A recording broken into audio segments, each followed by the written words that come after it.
बच्चों, online school से आप मुकम्मल तालीम हासिल करके बोर्ड का इम्तहान बराए जमात नहम दहम बेहतर तौर पर पास कर सकते हैं।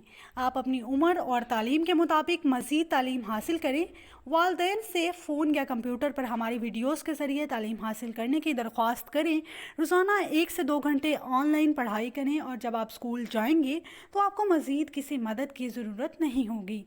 इस तरह पढ़ाई करके अपना वक्त और वालदेन के अखराजात में बचत कर सकते हैं। ऑनलाइन स्कूल की कोई फ़ीस नहीं है। जूम पर भी क्लासेस का फ़ायदा उठा सकेंगे। हर क्लास और हर मजमून की मुकम्मल तालीमी वीडियोस मौजूद हैं।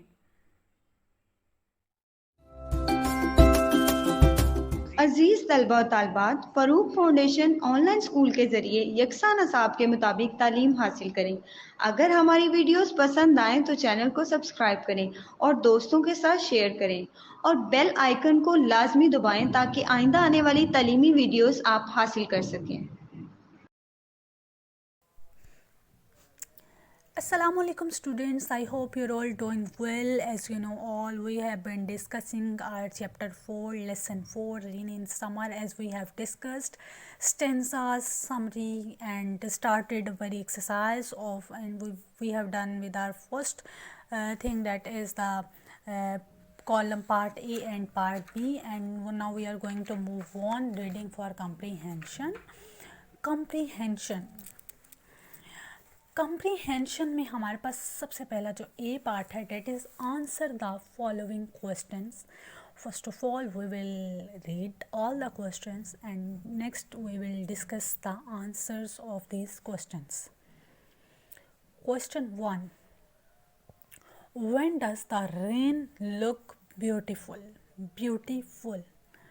Question 2, how does the poet compare the rain, sound of rain dropping on roofs? What is a spout and why is it called overflowing? Fourth, where does the rain water pour? Question 5, how does the rain water look like in the street? Question 6, who welcomes the rain? Students, अब हम लोग जो हैं question 1 के answer की तरफ move on करते हैं.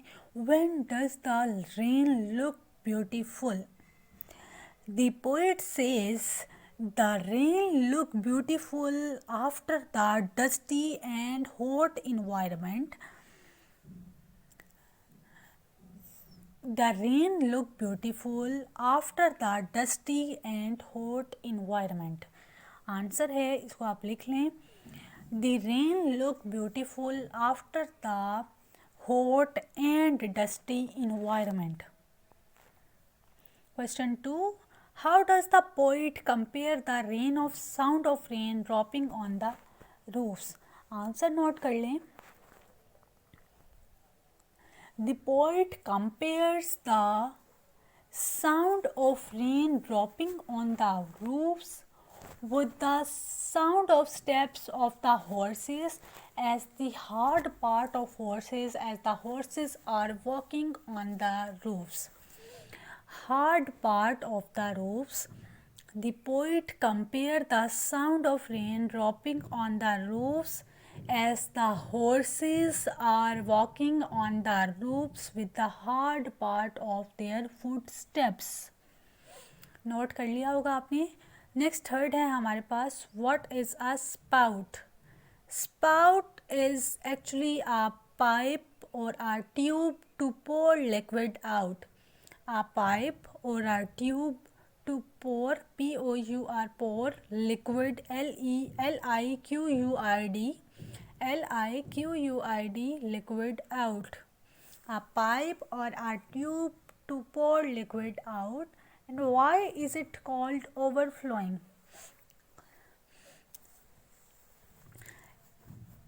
It has been called overflowing because the rainwater comes and falls on the earth with a heavy pressure from the roofs. That is why this is called overflowing. Question 4 है, where does the rainwater pour?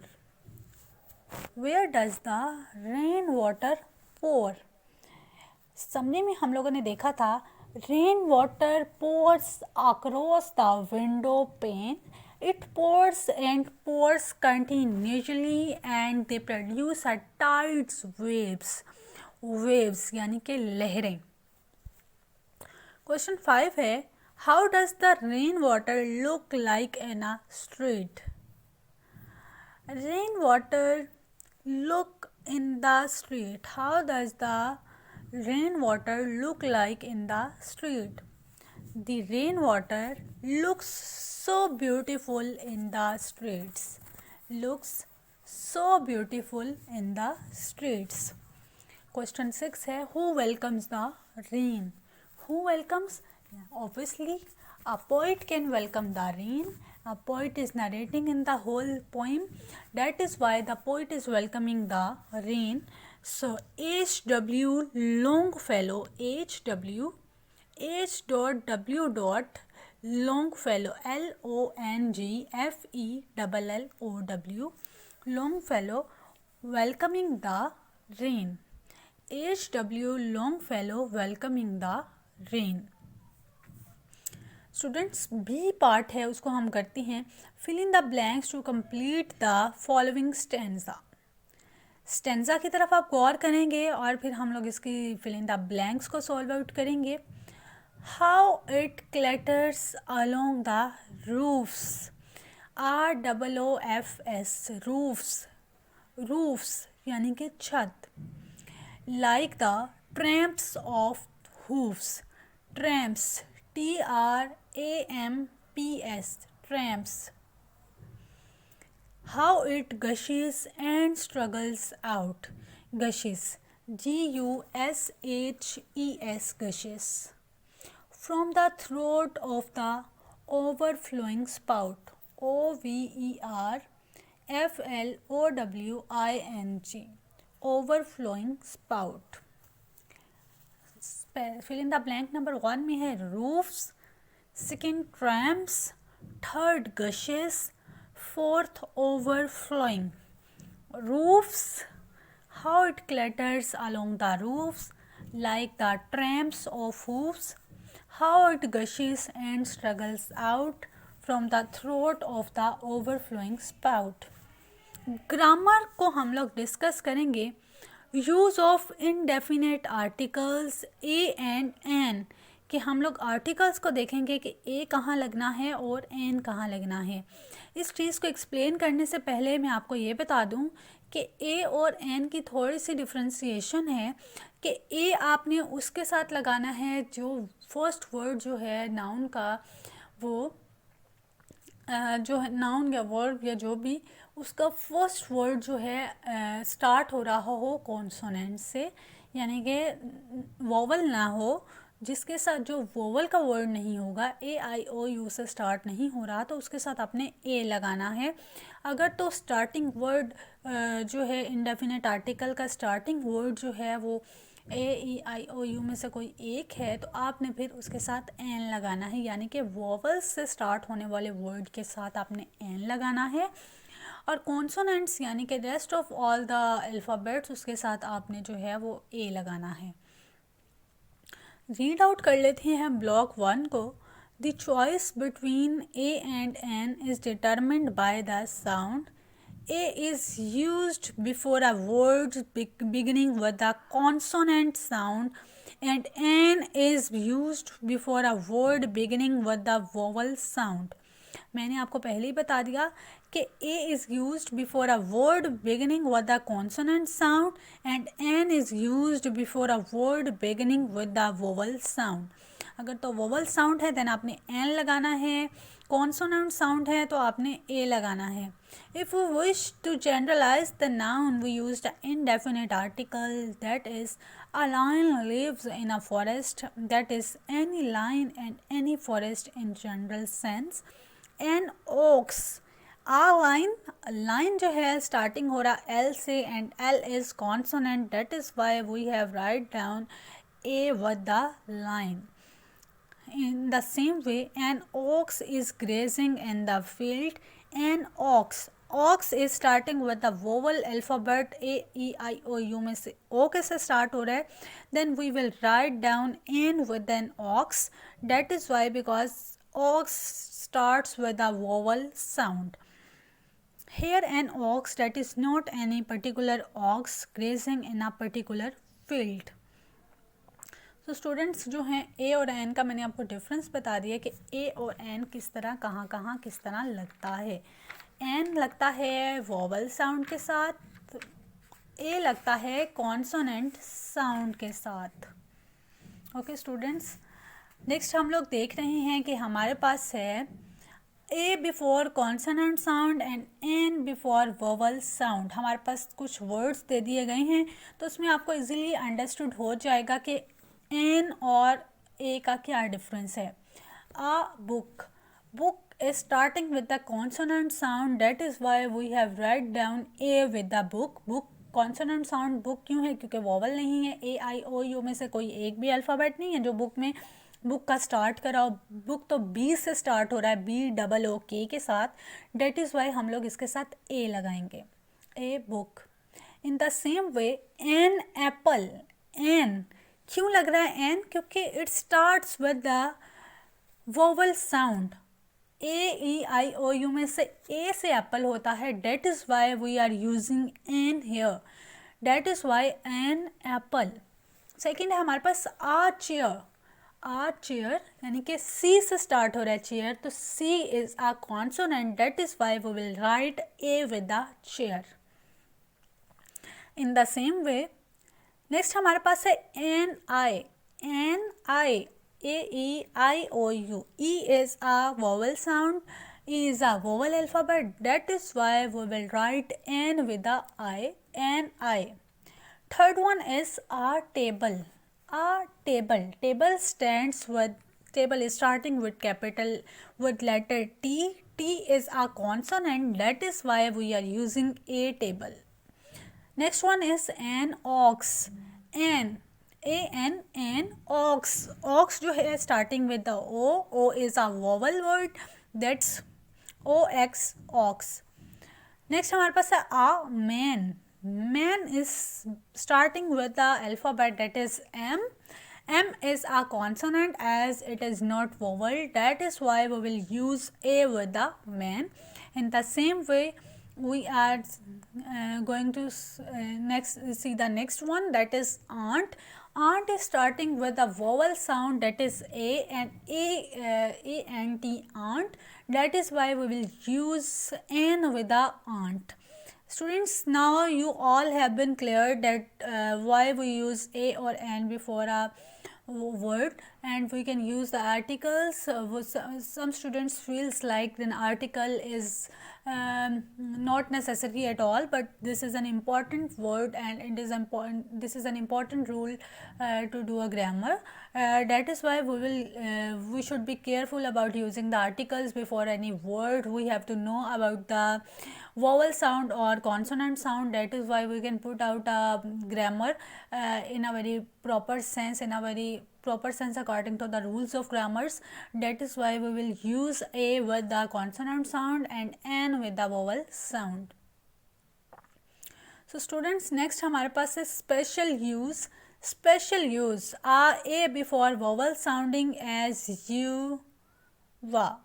कि special use. अब आपको ये तो पता चल गया कि कॉन्सोनेंट साउंड के साथ हमने ए लगाना है, वोवल साउंड के साथ आपने एन लगाना है. नेक्स्ट हमारे पास स्पेशल यूज़ भी है कि कभी कभार आपको कुछ ऐसे वर्ड्स भी आ जाते हैं जिनके साथ आपको ए और एन जो है वो सोच समझ के लगाना होता है.